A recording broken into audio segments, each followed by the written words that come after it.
Շնորհակալություն։ Պարոն Վարդևանյան, դուք գիտեք, որ օրենքով նախատեսված է, որ ազգային ժողովի նախագահությունը բաղկացած է 4 պատգամավորներից, որոնցից 1 ազգային ժողովի նախագահն է եւ 3 տեղակալներ, եւ օրենքով սահմանված է, որ այդ 3 տեղերից 4 տեղից 3-ը հատկացվում է իշխանական ֆրակցիային եւ 1-ը ընդդիմությանը։ Սա օրենքով նախատեսված դրույթներ են եւ ձեր ֆրակցիան դեմ է քվեարկել մեր բոլոր տեխնացուներին եւ տրամաբանական է եւ բարձ բոլորից, որ եթե մենք ձեզ դեմ քվեարկենք, ըստ էության կառաջանա ճգնաժամ եւ չեք կարծում արդյոք, որ ավելի սոլիդար կլիներ, հաշվի առնելով, որ մենք ուզած պետք է ձեզ քվեարկենք հակառակ պարագայում խնդիրը առաջանալու, դուք եւս մեր տեխնացուներին կողմ քվեարկեիք։ Սա առաջին հարցը։ Երկրորդը, ես այս հարցին անկեղծ ասած չէի անդրադառնա, եթե ձեր թիմակից պարոն Աբրահամյանը եւս մեկ անգամ քաղաքական պատասխանատվության նոր նշաձող չսահմաներ, հերթական անգամ ասելով, որ ձեր թիմակիցները ինչ որ արտահայտություններ են արել, որոնց համար ես հույսով եմ, որ հրաժարական կտան։ Եթե սենց այս նշաձողն է սահմանվում,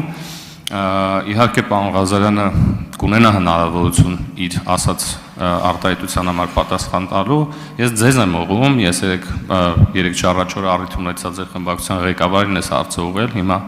առիթ ունեմ ձեզ եմ ուղղում այս հարցը։ Միթե բավարար սկանդալային չէ այն հայտարարությունը, որը պարոն Ղազարյանը արել է, որպեսզի ոչ միայն հրաժարական տալ, ընդհանրապես ի սկզբանե չհայտնվեր ձեր ցուցակում։ Ես ուրեմն հասկանամ, սա ինչ մեսիջ է հանրությանը, երբ որ այս մարդը հայտնվում է ձեր ցուցակում եւ հայտնվում է ազգային ժողովում եւ արդյոք եւ միգուցե դուք ընդհանրապես այդ պահի չեք իմացել, որ ինքը այս հայտարարությունը արել, այլ միգուցե սա էլ է տարբերակ այս հարցին է պատասխանել։ Շնորհակալ եմ։ Անդրադառնամ երևի թե պարոն Էդգար Ղազարյանի կողմից արված հայտարարությանը։ Կարծես թե նշված հայտարարությունը արվել է 2 տարի առաջ, արվել է այն ժամանակահատվածում, երբ Էդգար Ղազարյանը առնչություն չի ունեցել ուժեղ Հայաստան կուսակցությունների դաշինքի հետ, ոչ էլ խմբակցության։ Այս բոլոր դեպքերում ես կռահում եմ, երևի թե հաջորդող հարցերից մեկն էլ նաև այդ իմաստով կհնչեցվի։ Ես մի քայլ առաջ կամ հետևյալը կասեմ։ Ինձ համար սուր, ցնցող, տարընկալում որևէ կերպ ենթադրող արտահայտությունները, հայտարարությունները ընդունելի չեն։ Ընդհանրապես։ Եթե դուք նշված նախադասությունը ներկայացնում եք այնպես, ինչպես ներկայացնում եք եւ սուբյեկտիվ ընկալումը փորձում եք դիտարկել, որ իբրև Էդգար Ղազարյանը նման բան է ասել, թեև ինքը հանձնառությունը ստանձնել է, որ դրա վերաբերյալ իր դիրքորոշումը կներկայացնի, բայց եկեք այսպես մոդելավորեմ իրավիճակը։ Եթե Հայաստանի Հանրապետության զինված ուժերի որևէ զին ծառայող կա, որը այդ հայտարարությունից նույնիսկ 5 կամ 10% նեղսրտել է, ես ինքս դրա համար ներողություն խնդրեմ։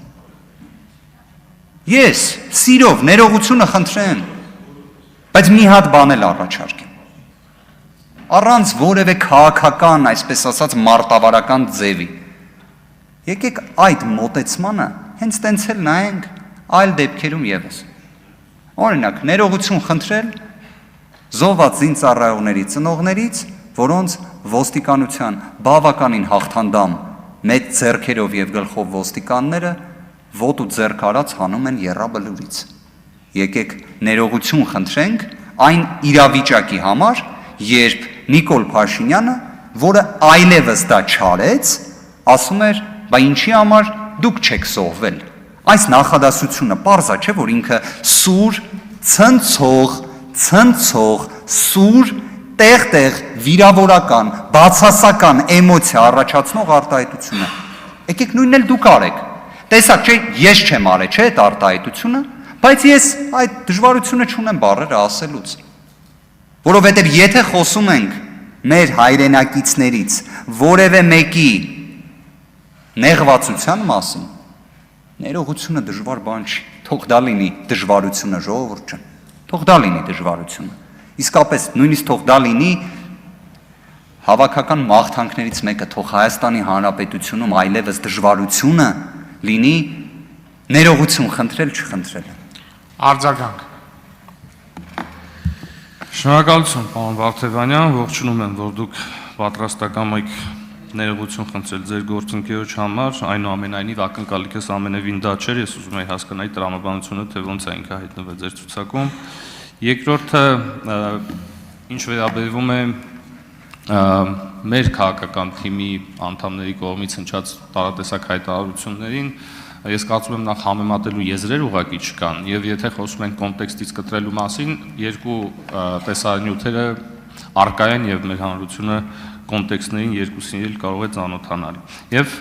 եւս մեկ հարց օգտվելով հնարավորությունից, պարոն Վարդևանյան, նախընտրական քարոզարշավի ընթացքում մի ձևաչափ կար Սամվել Կարապետյանի գլխավորությամբ, որը կոչվում էր կառավարության նիստ, չգիտեմ, ուժեղ կառավարության նիստ կարող է, որտեղ դուք եւս մասնակցում եք, մասնավորապես այդ հայտնի Հակասաֆարովյան օրենքը դուք եք զեկուցել այդ կառավարության նիստի ժամանակ,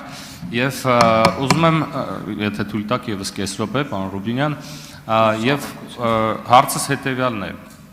Արդյոք 300,000 ադրբեջանցիների վերադարձի այդ թեման ծնվել է այդ ձևաչափով, արդյոք դուք մասնակցել եք այդ քննարկումներին եւ արդյոք այդ տեսահոլովակների բովանդակության մեջ դուք մասնակցություն ունեցել եք։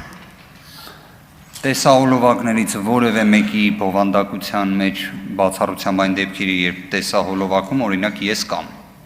այլ դեպքերում առնչություն չեմ ունեցել։ Օրինակ մենք բարձեցինք, որ պարոն Ալեքսանյանը ունեցել է առնչություն, նույնիսկ հենց առաջնային պատասխանատուներից է եղել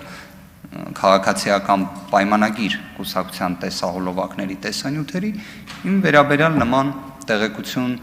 լավ է կամ վատ է չեմ կարող հայտնել։ 300,000 ադրբեջանցիների հետ կապված հարցը շատ հետաքրքիր է, որ ազգային ժողովի նիստերի դահլիճում նույնիսկ առաջինը մենք դրա մասին չենք խոսել, առաջինը դուք եք դրա մասին խոսել, քաղաքացիական պայմանագիր խմբակցության պատգամավորները, բայց մի հետաքրքիր մարտավարությամբ անպայմանորեն գալիս եք դրա մասին խոսում եք ու ասում եք սրա մասին չի կարելի խոսել։ Անկեղծ, դա նման այն դեպքերի, երբ օրինակ պատգամավորը գալիս է պատրաստված ելույթի տեքստով, ասում է ես այսօր ելույթ չէի ուզում ունենալ, բայց ստիպված եմ ելույթ ունենալ, բայց պատրաստի տեքստով է եկել։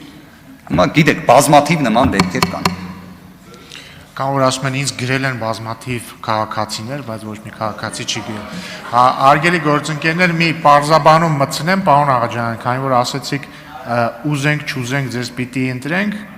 ըստ կանոնակարգի այդպես չի, որովհետև ըստ կանոնակարգի ցանկացած նախագահի տեղակալի լինի դա մեծամասնության ներկայացրած տեխնացուն, թե ընդդիմության ներկայացրած տեխնացուն, կարելի է ընտրել եւ կարելի է չընտրել եւ երկու դեպքում էլ ոչ մի ճգնաժամ չի առաջանալու։ Սա զուտ կանոնակարգային պարզաբանում։ Գառնիկ Դավթյան։ Շնորհակալ եմ։